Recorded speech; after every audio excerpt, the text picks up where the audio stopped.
इस देश में मैंने एक चीज़ देखी है, रिसेंट में सिद्धू मूसेवाला के केस में देख लीजिएगा। इससे पहले भगत सिंह, राजगुरु, सुखदेव, जिनको हम लोग शहीद कहते हैं, लीजेंड कहते हैं और पता नहीं क्या क्या कहते हैं, जब वो लोग ज़िंदा होते हैं और कुछ कर रहे होते हैं, उनके किए हुए काम की प्रशंसा तो करते हैं, लेकिन उनके किए हुए काम में साथ इतना नहीं दे पाते हैं। साथ के साथ जब कोई बदनाम करता है तो क्वेश्चन ज़रूर कर देते हैं, लेकिन जब वो शहीद होते हैं, जब वो मरते हैं, राजीव भाई की तरह, राजीव दीक्षित जो है, उन्होंने जीते जी बहुत कोशिश करी कि वो इस संगठनों के जाल से, रामदेव के जाल से निकल करके आज़ाद भारत के लोगों के बीच अपनी बात रख के उनको प्रेरित कर सके कि वो आकर अपनी व्यवस्था को संभालें। लेकिन सारे क्रांतिकारी उनकी देह त्यागने के बाद और उनके मरने के बाद ही घरों से निकले, और वो भी दुकान बनाने तक ही सीमित रह गए। सारा आंदोलन यूं का यूं रुक गया।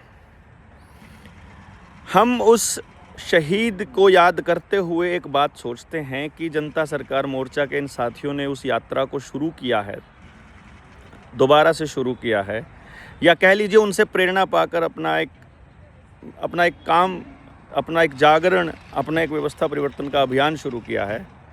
तो क्या हम इस देश से उम्मीद कर सकते हैं कि लोग अपने आप घरों से निकलें और अपने अपने गांव को बचाने के लिए निकलें?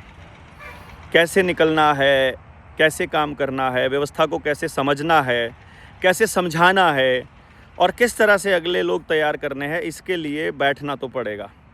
बैठने की ये प्रक्रिया में एक लेवल तक तो हम लोग जा चुके हैं। हमें इससे आगे के क्रांतिकारियों की ज़रूरत रहेगी। 28 तारीख कल है, 28, 29, 30 और 1 को हम लोग वर्धा में हैं। आप में से जो आसपास के लोग आ सकते हैं, 29, 30 और 1 को इस यात्रा में शामिल हो सकते हैं। वरना शहादत के बाद करोड़ों लोग अगर अर्थी पर आते हैं तो उसका कोई मायना नहीं रह जाता है। बल्कि जिनको लगता है कि हम सही काम कर रहे हैं, वो घर से थोड़ा सा निकल लीजिए, और नहीं तो 3 दिन के लिए ही निकल लीजिए। या बिल्कुल असमर्थ हैं आने के लिए, तो जो लोग आ रहे हैं उनको स्पॉन्सर कर दीजिए, अपने पास से किसी को भेज दीजिए, उसको अर्थ की मदद कर दीजिए, या आप मोर्चे को मदद कर दीजिए। आर्थिक मदद के लिए आप 95 18 17 0000 पर अपनी सहायता भेज सकते हैं। आप किसी और साथी की सीट रिजर्व कर सकते हैं, किसी की कुछ भी, आप जैसे भी मदद कर चाहें आप कर सकते हैं। मेरी गुजारिश है आपसे कि इस अभियान को आप कमज़ोर मत पड़ने दीजिए, वरना षड्यंत्रकारी हर तरफ से दबोचने के लिए तैयार बैठे हैं और हालात नाजुक होते जा रहे हैं, बद से बदतर होते जा रहे हैं।